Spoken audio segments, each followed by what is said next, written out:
Can you use eyeshadow for nail art? Let's test it. Why do I try this?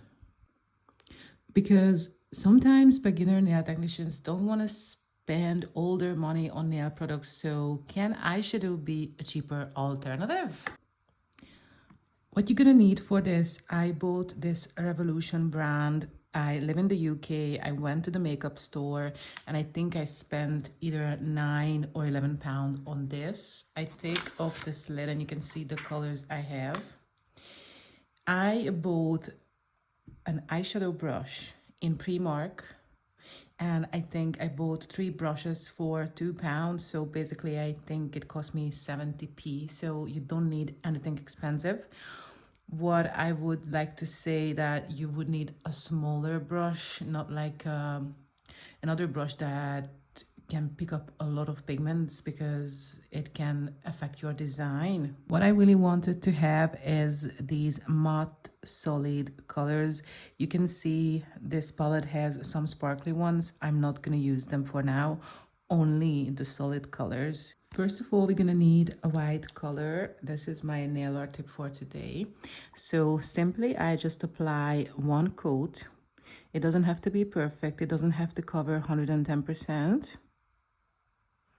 I just apply the white coat on the whole nail and I'm gonna cure it a minute just to be sure. So now I have my white background cured for 1 minute in the lamp and I have the perfect brush.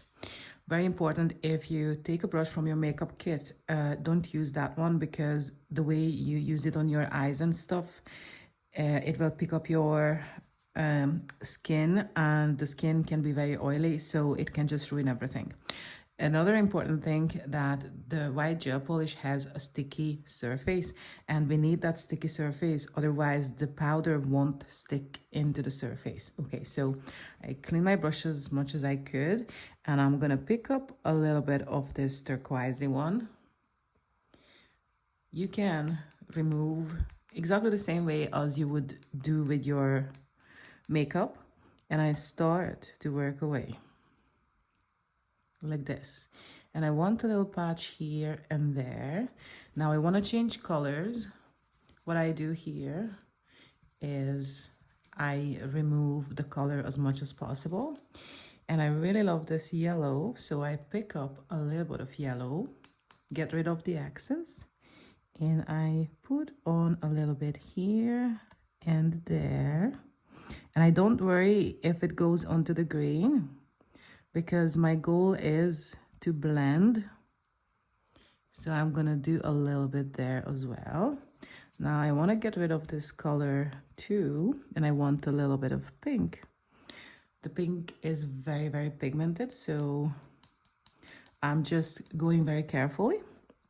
And now I want here in the middle, on the side, at the corner, here, and I want a 4th color as well, so I get rid of the excess and I pick up the purple, remove the excess, and I'm gonna put this in the middle and the sides. And when you can see it goes kind of transparent, that means that you don't have enough on your brush, so you pick up more.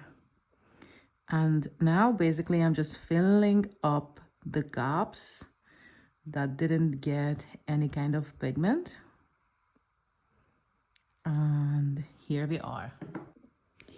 Now probably you can see that I have a lot more powder than what I need, so I have to remove that.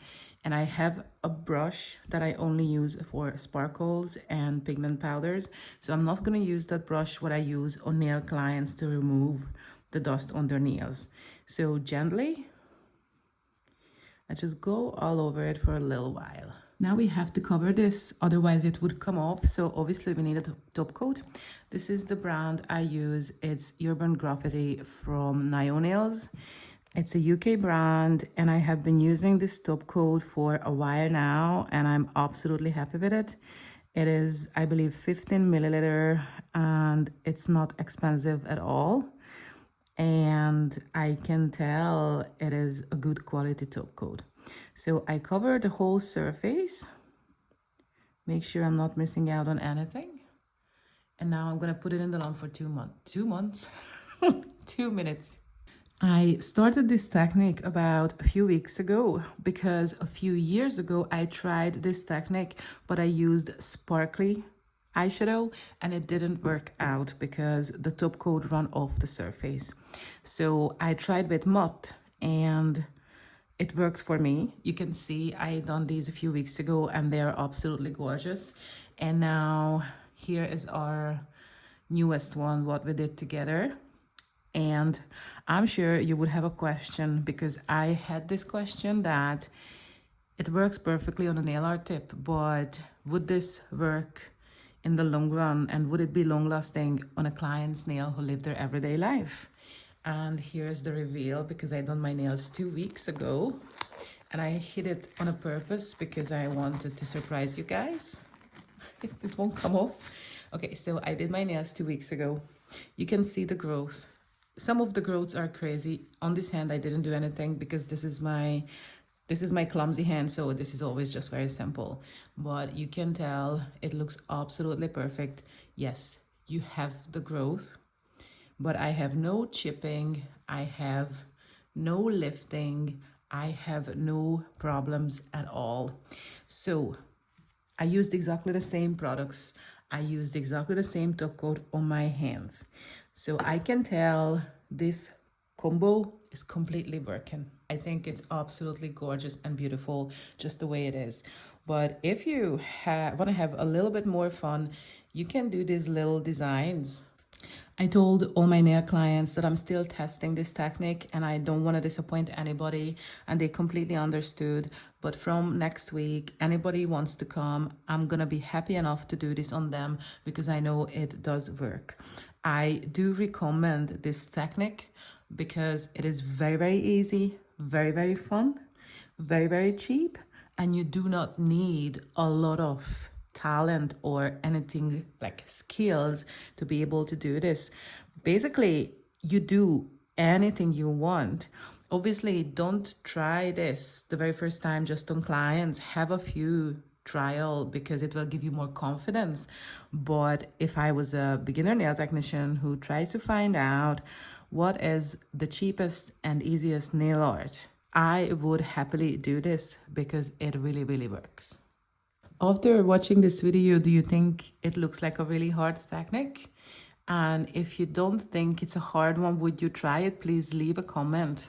Thank you so much for watching this video. I really hope you had fun.